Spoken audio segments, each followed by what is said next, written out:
The Budweiser blimp and its eye-in-the-sky camera proud to provide you these live shots 1,000 feet above Daytona. As we line up for the restart, 5 rookies at the front of the field. 5 rookies of the race will be up front. When they go back to green flag racing here, there are still 26 cars on the lead lap. Let's have another look at what happened here, and you will see as Lyndon Amick doesn't come to speed. The blue car bumps him, the red car bumps him, and away they go. Dale Earnhardt hard there into the back of Amick. You can see that the Terry Labonte car got in the back of Earnhardt, and this starts the melee.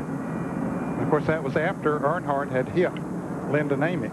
So it was just a chain reaction situation. How'd you like Ron Hornaday's day job? He thought he had it missed, but look here.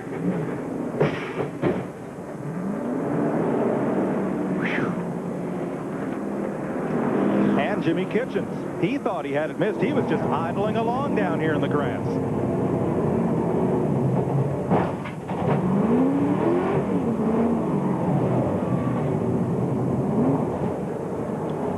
Let's go to Ralph.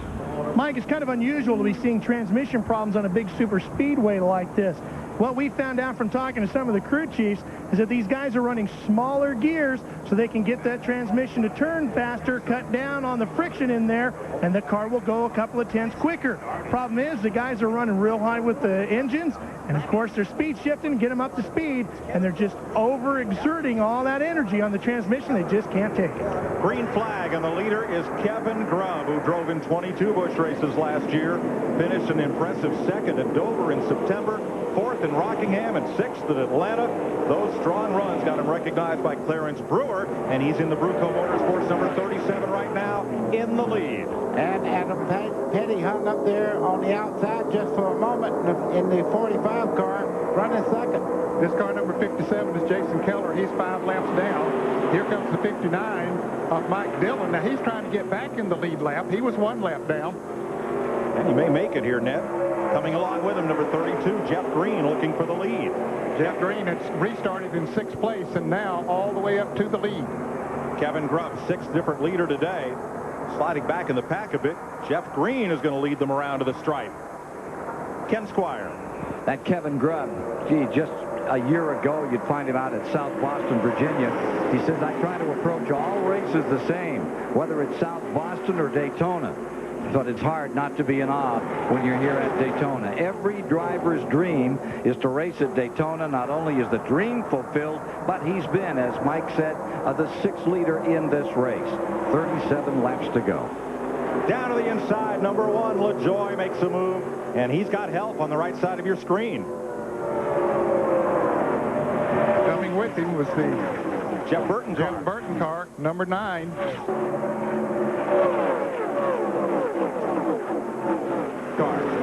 So Randy LaJoie, who led this race earlier, trying to work his way back to the front. Jeff Green hauls them along. Kevin LePage, the Vermonter, right with him in 2nd place. And Chuck Bound, the 1990 champion of this series for this season, has reunited with Hubert and Jeff Hensley racing. Chuck had some problems with his car early in the race, and he was back down in 35th, 36th place. But now, after some pit stops, some good strategy has him right up there among the leaders.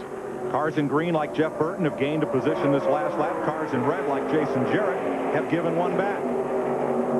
Jeff Green's car looks extremely good down on the bottom part of that racetrack. Kevin LePage in the 99 just behind him there as they come off turn 4 and head down towards the dogleg.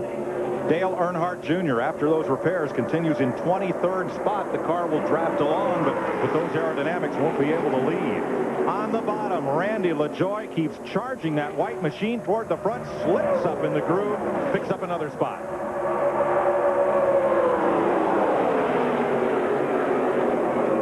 Down in the garage, sometimes they say that LaJoie and his lip both run at 190 miles an hour, but he backs it up on the racetrack. Yeah, he does. He's had a great race car right from the time they unloaded him this week, qualified on the outside pole, and look at him go. Kevin LePage on the outside there, going for the lead on the high spot away from LePage, who has no drafting help up high.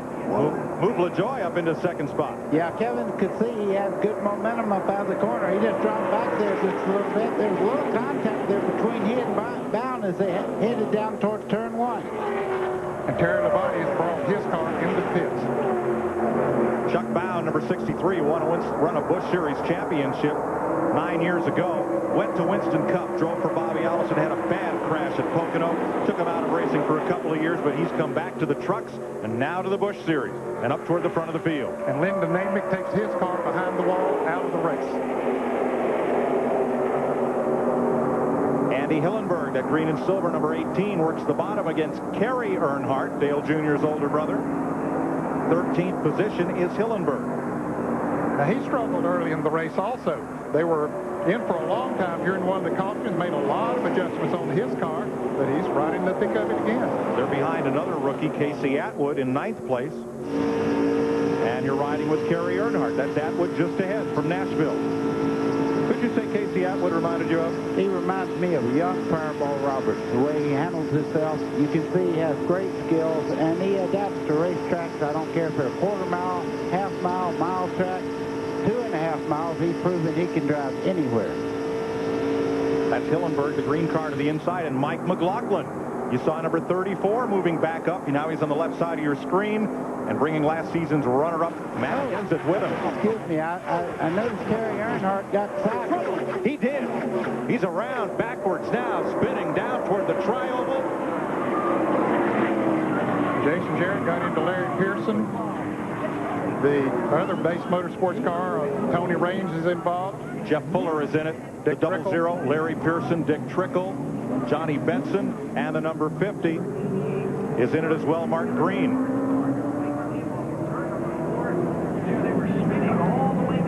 I saw that happening. He got loose on the high side. I saw that coming about. That's Larry Pearson there. You can see him moving around inside of the car. That's always a good sign. Jeff Fuller trying to drive away through the infield grass. Tony Raines is going to climb out. He moves up from the Truck Series to Grand National this year. And there's a lot of damage. Number 33, Jason Jarrett. His Daytona debut will not be all that memorable. No, he had driven along and had stayed in the draft and was just being patient. He was right at the back of this whole pack, but when it all started happening in front of him, nowhere to go. Jeff Fuller has made it to the pits. Number 89. Three drivers yet to climb out. There is Fuller's car, heavily damaged at the right front.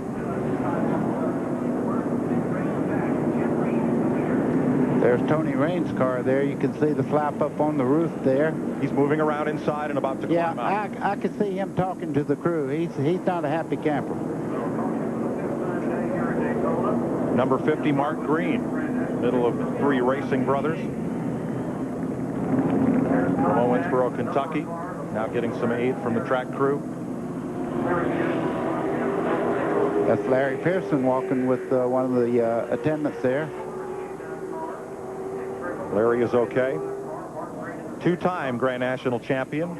His dad, the 1976 winner of the Daytona 500 and 105 Winston Cup races. There's Tony Raines.